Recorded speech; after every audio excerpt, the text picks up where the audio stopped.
સ્વાધ્યાય 1.3 એના 4 દાખલા સુધી આપણે જોયા છે, એટલે કે 4 સુધી જોઈ લીધા, 1, 2, 3 અને 4. આજે આપણે 5મો દાખલો જોવાનો છે અને આ દાખલો પણ ખૂબ જ અગત્યનો છે. વર્ષ 2015માં તેનો આદર્શ સૂચકાંક શોધવાનો છે. આદર્શ એટલે કયો સૂચકાંક? તો આદર્શ એટલે ફિશર, અને ફિશર એટલે શું? તો ફિશર એટલે IF. IF એટલે શું? વર્ગમૂળમાં IL ગુણ્યા IP. આટલું આપણને ખબર છે. પણ હવે ડાયરેક્ટ જ્યારે શોધવાનું હોય ત્યારે IL ગુણ્યા IP નહીં લખવાનું. એના માટે શું લખવાનું? એ સૂત્ર આપણે દાખલામાં જોઈએ એટલે ખબર પડી જાય. પહેલાં તો જે આપેલું છે એ લખી દે. પહેલાં વસ્તુ જે આપેલી છે તે લખી દે.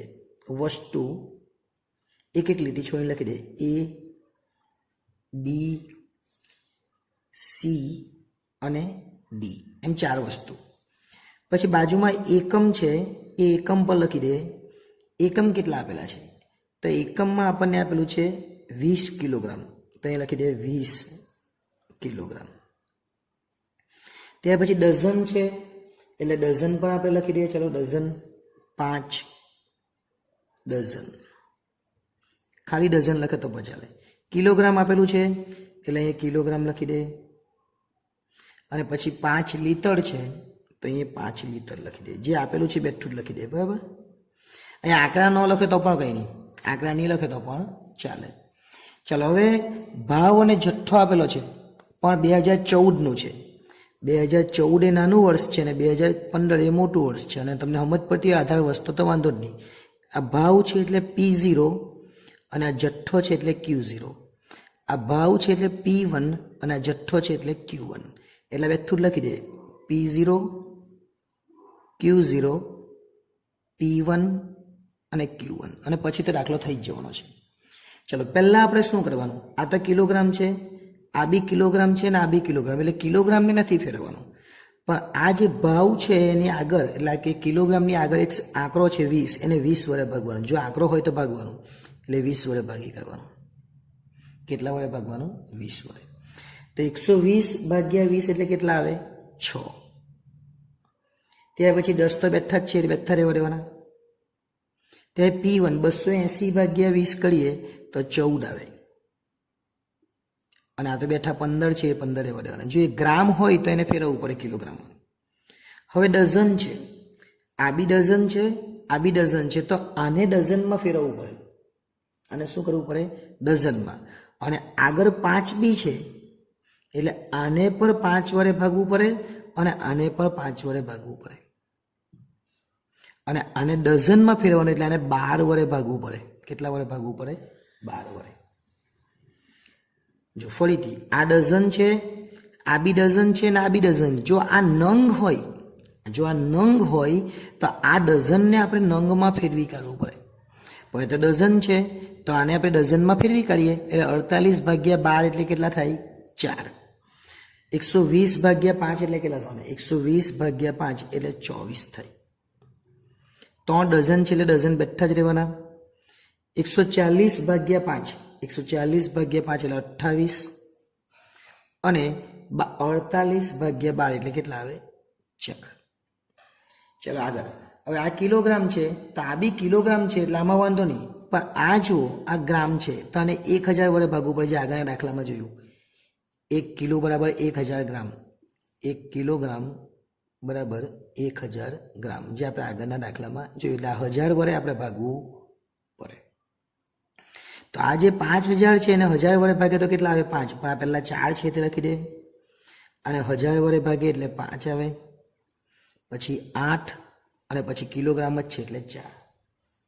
હવે છેલ્લે આ લીટર છે, આ બી લીટર છે, એટલે એમાં કોઈ ફરક નહીં. પણ લીટરની આગળ 5 છે એટલે 52ને 5 વડે ભાગવું પડે, અને 58ને 5 વડે. જેટલા હોય, 4 હોય તો 4 વડે ભાગવાનું. જેટલા આપેલા હોય એટલા વડે ભાગવું પડે. તો પહેલાં 52 ભાગ્યા 5 એટલે કેટલા આવે? 10.4. 52 ભાગ્યા 5 કરે એટલે 10.4. ત્યાર પછી 15 બેઠા છે એટલે 15 બેઠા લખી દેવાના. 58 ભાગ્યા 5, 58 ભાગ્યા 5 આપણે કરીએ એટલે 11.6 આવે, અને 20 બેઠા જ છે એટલે 20 બેઠા જ લખી દેવાના. આટલું થઈ જાય એટલે ઉપરની રકમનું કંઈ કામ નથી, એને કાઢી નાખીએ. 4 વાર PQ લખવાનું. PQ PQ PQ અને PQ 1000 લખવાનું એટલે 10 અને 2 0 એટલે 1000. પછી 11 0 1 લખવાનું 11 અને 0 1. પહેલાના છેદમાં બીજું એટલે લાસ્ટ પેયર અને ત્રીજાના છેદમાં ચોથું એટલે પાસે. પણ આપણે તો ડાયરેક્ટ દાખલો કરવાનો છે ને ફિશરનો, એટલે કરીએ. P1 Q0 એટલે આ P1 અને Q0 એટલે 10 ગુણ્યા 14 140,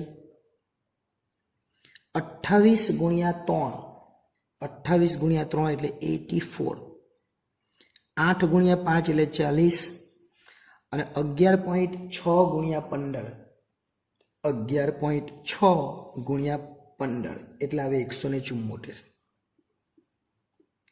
એનો સરવાળો કરી દેવાનો, એને કહેવાય સિગ્મા P1 Q0. આ ઉપર P1 Q0 છે ને, ખાલી સિગ્મા લખવાનો આગળ. કેટલા આવશે? 438. ઓકે, ચાલો હવે શું છે? P0 Q0 એટલે પહેલા આ બંને, પહેલી ને બીજી લાઈનનો ગુણાકાર. આ P0 ને આ Q0 60 લખી દે. 24 ગુણ્યા 3 એટલે 72 આવશે. 4 50 20 આવશે અને 104 એ 10.4 ગુણ્યા 15 એટલે 156 આવશે. હવે હું P1 Q0 સિગ્મા એવું નથી લખતો, કે જગ્યા ઓછી છે એટલે ખાલી સરવાળો કરી દે એટલે આપણે સમજી લઈશું સિગ્મા P0 Q0 આ છે. શું છે? Sigma P0 Q0. 156 સુધી સરવાળો કરી એટલે 308 આવે. હવે જો આપણે લાસ્ટ પેયર પૂછેલું હોય તો આના છેદમાં આ લખીને ગુણ્યા 100 કરીએ એટલે લાસ્ટ પેયર મળી જાય, એટલે કે IL એ આપણને મળી જાય. એ તો પૂછ્યું જ નથી ને, આપણે તો ડાયરેક્ટ ફિશર પૂછ્યું છે. ઓકે, ચલો બંને 1 1 નો ગુણાકાર, P1 ને Q1 એટલે આ બંને 1 1 નો 14 ગુણ્યા 15 14 ગુણ્યા 15 કરીએ એટલે 210 થાય. આગળ 28 ગુણ્યા 4 28 ગુણ્યા 4 એટલે બંનેનો ગુણાકાર 112 થાય. ત્યાર પછી 1 1 એટલે 8 ચોક 32 થાય અને ત્યાર પછી આ 1 1 એટલે 11.6 ગુણ્યા 20 એટલે 232 થાય.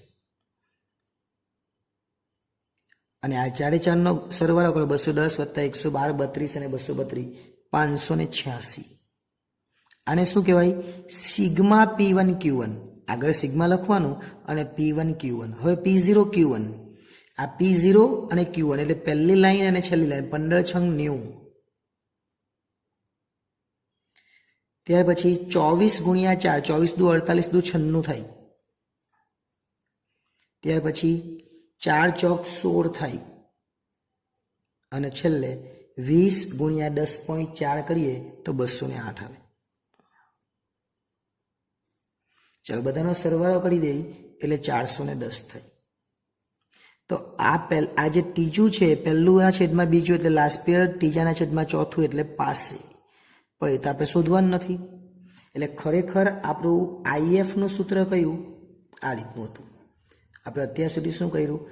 IL ગુણ્યા IP.